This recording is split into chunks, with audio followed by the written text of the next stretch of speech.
Selamünaleyküm müəllim, necəsiz? Nədə? Müraciətimi edirəm də. Keçən səfər də gəldim sizin yanınıza. Dediniz keçən həftə səni xəbər eləyəcəklər ki, Ramil İzayev səni qəbul edəcək. Düzdür? Sosial tibb ekspertizə. Yenə də keçən həftə qəbul olunmadı. Nə dedilər sizə? Dedilər ki, Ramil İzayev qəbul edəcək, kağız da verdilər mənə. Aha, bu sənədləri. Və verdilər ki, səni keçən həftə qəbul edəcəklər, eləmədilər. Ramil İzayev, mən buradan müraciətim cənab prezident, dövlət başçımızadır, gözəl insanadır ki, Ramil İzayev köhnə bu mərkəzi klinik xəstəxananın hüquq şöbəsində işləyir. Və onun tabeliyində olan zaman 4 yaşındakı uşağa səhv xərçəng ola, səhv diaqnoz qoyularaq məhkəməyə verilir. Həmin araşdıra bilərsiniz. Bu fakt məhkəmə şeyində də var. 4 səhv diaqnoz qoyula uşağa xərçəng ola, səhv diaqnoz qoyulub, iş gedib Rusiya məhkəməsinə. Orada diaqnoz qoyulub ki, Azərbaycanda qoyulan diaqnoz Ramil İzayevin qoyduğu diaqnoz səhvdir. Onların qoyduğu diaqnoz və məhkəmədə uduzub. Bu cür insanı cənab prezidentdən xahişim, necə qoya bilirlər sosial tibbi ekspertizanın rəhbəri? Mənə çatmır ki, bu cür insanı necə qoyurlar sosial tibbi ekspertizanın rəhbəri? Mən o çatmır.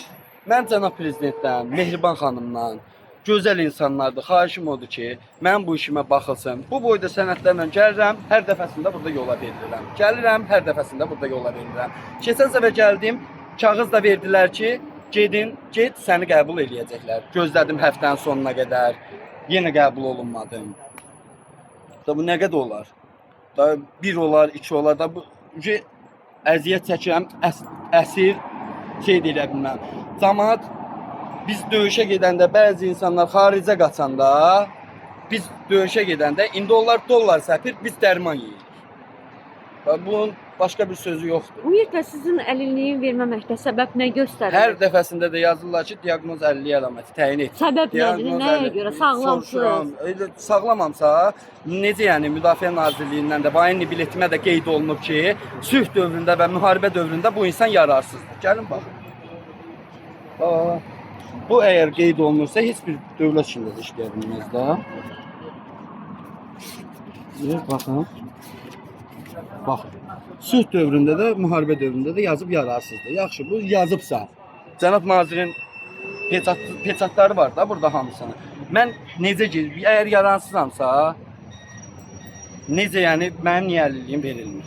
Yəni hamısında da qeyd olunur. Məndə kağızlar da var. Keçən səfər də bura gələndə təzə çıxmışdım mən xəstəxanada. Siz könüllü döyüşlərə qatılmışsınız. Bəli. Yəni bu mən burada müraciətim cənab prezidentə xahiş edirəm. Anar Əliyev ya Ramil İzayev bir qəbul eləsin. Niyə eləmirlər?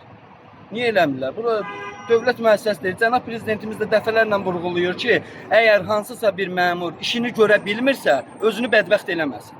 Açsın o vəzifəni, çıxsın getsin. Qəbula girmək istəyirsiniz? Qəbula girmək istəyirəm. Mən neçə dəfələrlə müraciət edirəm ki, onsuz da girəm, hər dəfəsində yola verilir, çıxıb gedirsən. Buyurun, keçin görək. İçəridə sizə nə deyəcəklər? Buyurun, Səmət Hanım.